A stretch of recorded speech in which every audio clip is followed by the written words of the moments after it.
Hey everyone, and welcome to this week's episode of The Best and Worst of Walt Disney World. I'm Pete Werner, joined on my right by Mr. Steve Porter. Hello. And on my left by Mr. Oliver Green. And as we have been all month this month, we are in the Royal Asante Suite at Disney's Animal Kingdom Lodge. No, we're not spending a month in the Royal Asante Suite. I'm actually spending 3 nights here.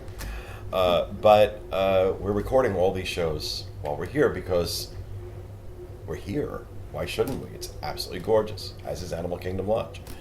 So we've been talking this month about our top 5 ways to get the most out of the theme parks during the busier times of the year. And we have talked about Magic Kingdom, Epcot, Animal Kingdom. So that leaves only one park left, and that's Disney's Hollywood Studios. And we're going to get right into it with our first tip for managing the crowds at Hollywood Studios, and that is don't go. If you want to not deal with crowds at Hollywood Studios, don't go to that place. It is half a theme park at best right now.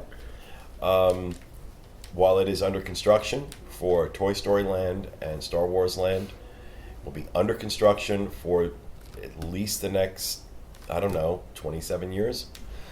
And there just isn't a lot to do. It's a great half-day park. It's a great quarter-day park.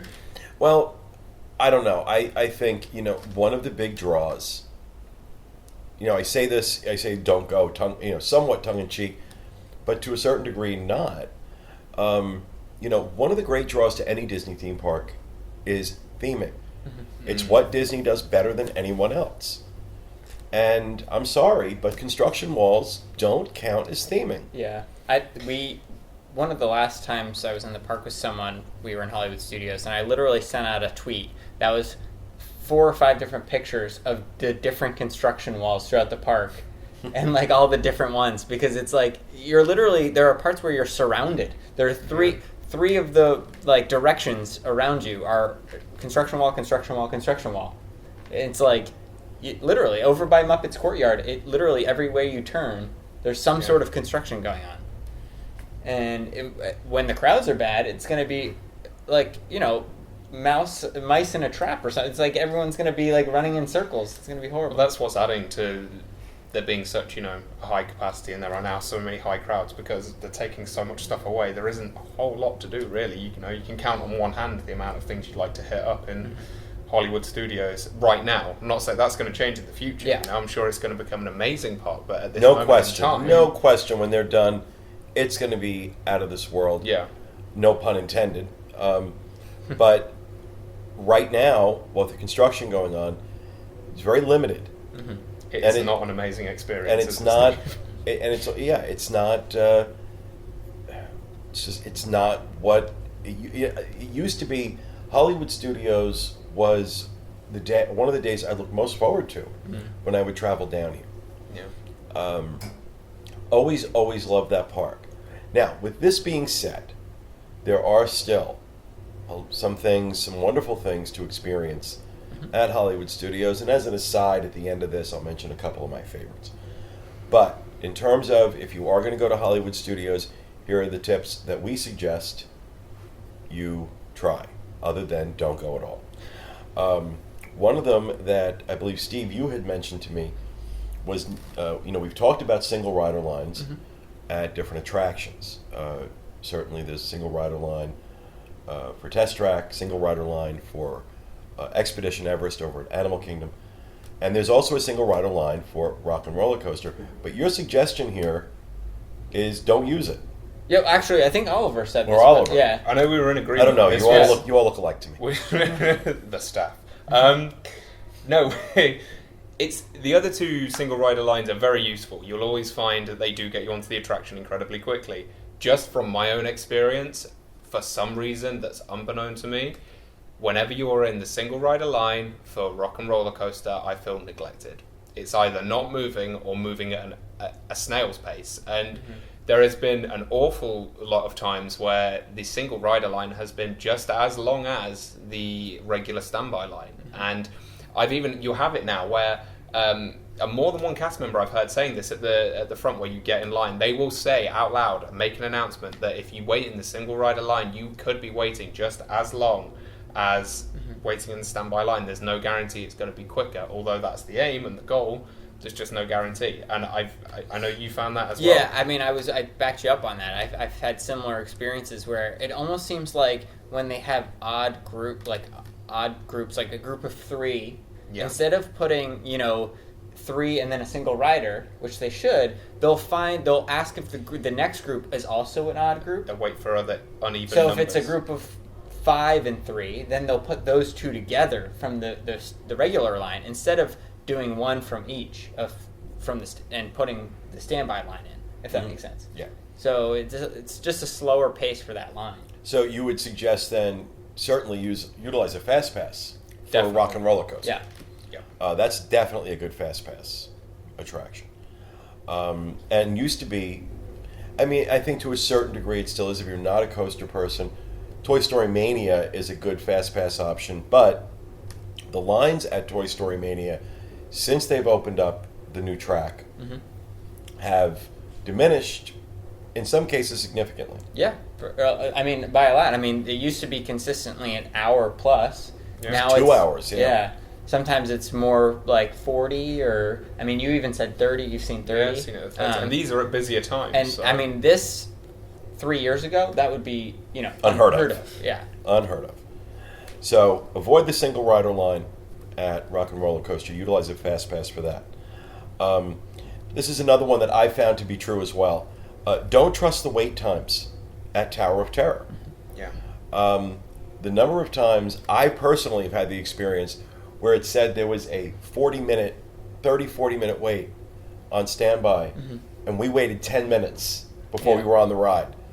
But you guys also mentioned you've had it happen vice versa, where it posted a 10-minute wait and you waited 40. Right. And it's odd because I don't see, I mean, maybe besides the attraction not working, I don't see, unlike on last week's episode when we talked about the safari, there's not a lot of factors why it should be so wrong. So I'm not really sure why that's true, but it definitely is. So I would, check the wait. Well, I'm sure there's a good reason why that happens that we're just not aware of. Yeah. But, so just check the wait time, but then go into the line and kind of, if you're familiar, if you're out in the garden, that means it's going to be a long wait. Yeah. If it's past that, it'll be a short wait. If you're not familiar with it, a good point of reference is there's like a gazebo area with fans above it, an outdoor gazebo area. If the line starts there or it's about there, you're looking at around about a 10-minute wait, to be honest. So, yeah, it's... The amount of times actually I've walked on that attraction and there's people with fast passes and you get on at the exact same time and the posted time outside is still 20, 30, 40 minutes and it's like, what was the point? I've had that experience where I've utilized a fast pass on Tower of Terror and ended up saying that was a waste.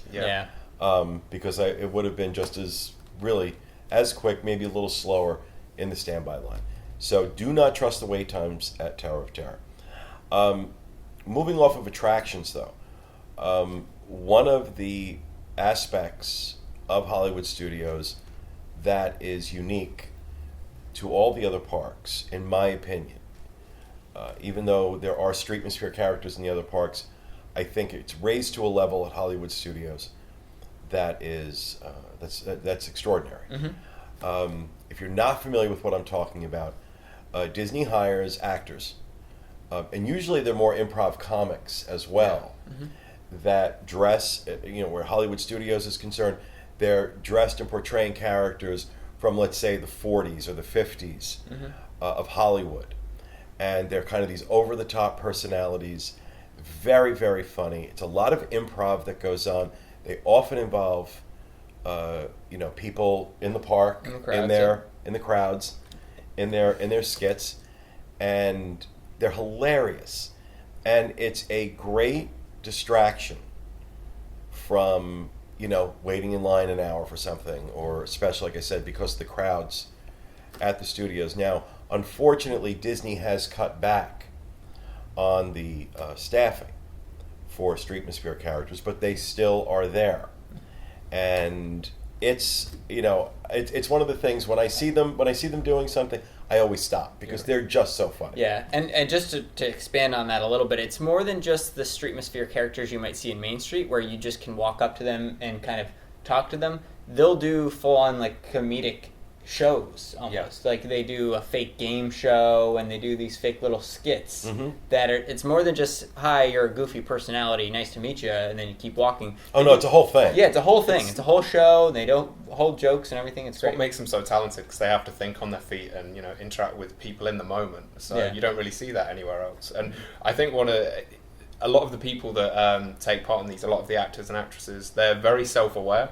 So you will get those moments where they will make jokes around theme parks and around being employees in theme parks. I've heard it so many times. Yeah. And it's just that nice little nod and wink that you don't see in any other park. It's just at Hollywood Studios. So, yeah, very enjoyable.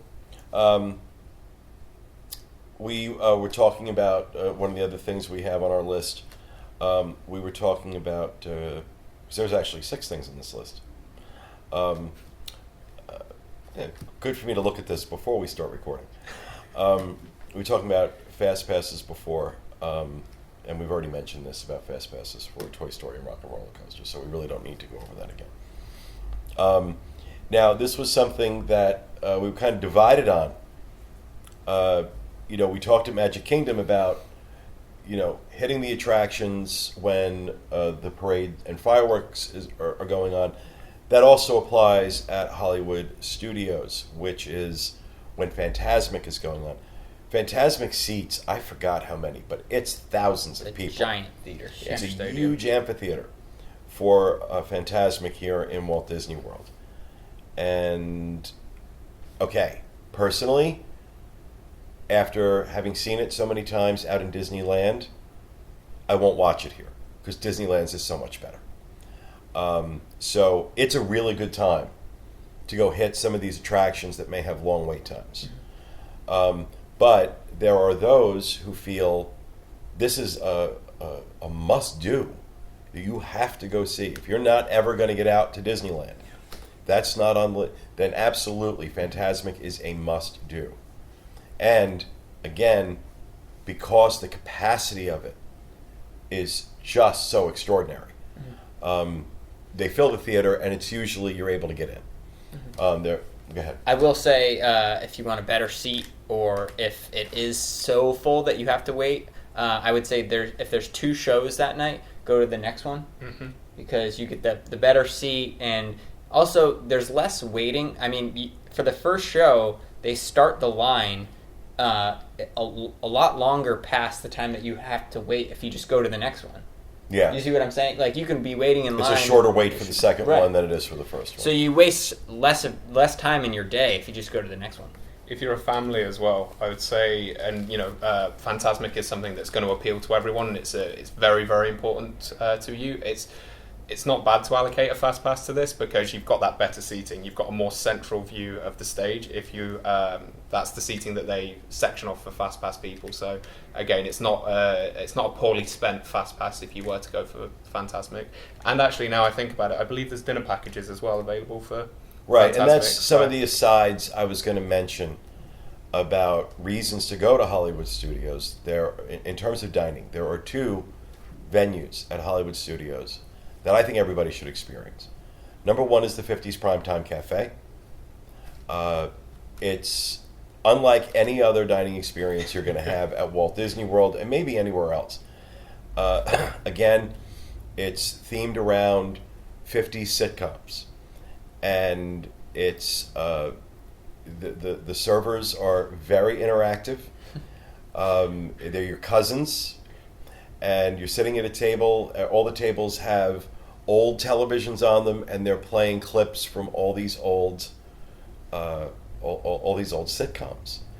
And you're kind of like in a 50s kitchen, sitting there. And the menu is full of comfort food, meatloaf and fried chicken and things like that. Macaroni. And I got to say, for me, I know some people will disagree with me on this. I think the food's great at 50s Primetime. The fried chicken at 50 and the meatloaf are amazing. Yeah. They're fantastic. And you have these funny interactive experiences with your server. They're just different than what you really get anywhere else. So that's something very unique to Hollywood Studios. The other place is the Brown Derby, the Hollywood Brown Derby. Now, the Hollywood Brown Derby was an actual restaurant that existed in Hollywood until 70s or the 80s. I forgot when it closed down. This is the only one in existence now. And they take that very seriously. They run that restaurant to the standards that were set in the original. The food is superb. The service is superb. The experience, the Cobb salad was originated at the Hollywood Brown Derby, not the one here, the original. It's done the way it was done in the original at ours. And it's one of my favorite places to eat on property. And I think there are times I have gone into Hollywood Studios solely and specifically just to eat at the Brown Derby. And it's worth a trip over there just for that. It really is. It's worth, well, for me as an annual pass holder, it's worth it. If you've got a limited number of days in your on your park ticket, I would not suggest blowing a day on a park ticket just to go to Brown Derby. But I will tell you, if you are in the park, it's a good reservation to get. It's a very good reservation to get. Obviously, it's signature dining. It's going to be 2 table service credits on the Disney dining plan. And if you're not using the Disney dining plan, you're going to pay a little bit for the meal, but it's worth it. It's a great experience. So what else? Is there anything else that you guys just particularly like doing at Hollywood Studios? That's a good. I mean, right now it's just hard to answer that question because of all the construction that's going on. I mean, this sounds like being an extreme Disney nerd. I actually kind of there's little peeks through the bushes where you can see the construction coming down, and I'm just getting excited about what's to come. Oh, no question. Yeah, I agree. And so, it's just a hard question to answer right now, and I don't want to seem like I'm being anti-Disney by not answering it, but in all actuality, I'm just excited for what's to come. Yeah, how about you? Definitely.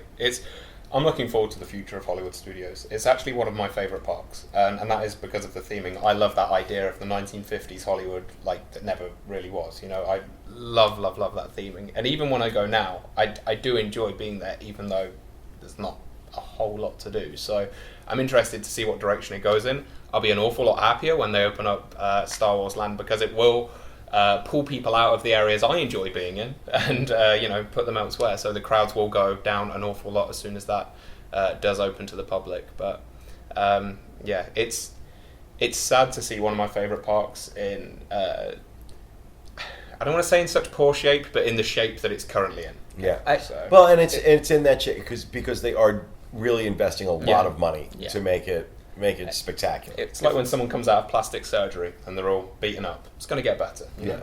I will say, if we're going to talk about crowds, though, the great, amazing things about the construction that's going on is that I'm hoping once it opens and all this Star Wars land, kind of like you said, it will spread the crowds out, not only in Hollywood Studios, but I also think it's going to help in the entire Walt Disney World property, and the fact that you're going to see some Magic Kingdom guests going to Hollywood Studios maybe for an extra day now or whatever, so that they can, and it will spread. I think it'll help the entire property out with crowds. Yeah, I think I completely agree. I can't wait to that point in time when Avatar's opened at Animal Kingdom, when Star Wars is opened at Hollywood Studios, because I feel like right now the amount of people in the parks is not equally shared at all. For these reasons, people don't want to visit Hollywood Studios right now. Well, it kind of goes back to what I've been saying, because the reason we're seeing so much construction at Disney World is because of how effective Universal has been in their expansion. Oh, yes. And so there's this competition going on, and at the end of the day, we're the ones who benefit. And look, Disney Springs destroyed traffic in that area for years. Now that it's open, they did a brilliant job. Same thing here. We're dealing with a lot of crowds, but it's crowds you can avoid. Whereas with Disney Springs, the traffic issue, if you were anywhere around there, you could not avoid it. So recapping, if you are going to go to Hollywood Studios, avoid the single rider line at Rock and Roller Coaster. Utilize fast passes for that attraction or for Toy Story Mania. Don't trust the wait times at Tower of Terror. check out the Streetmosphere characters and their performances, and either make a point of hitting Fantasmic and using a fast pass for that, or avoid Fantasmic and use that time to get on some of the more difficult to get on attractions. So that will do it for this episode of the Best and Worst of Walt Disney World. We hope you enjoyed it. We'll be back with you again next week. Thanks for joining us, everybody.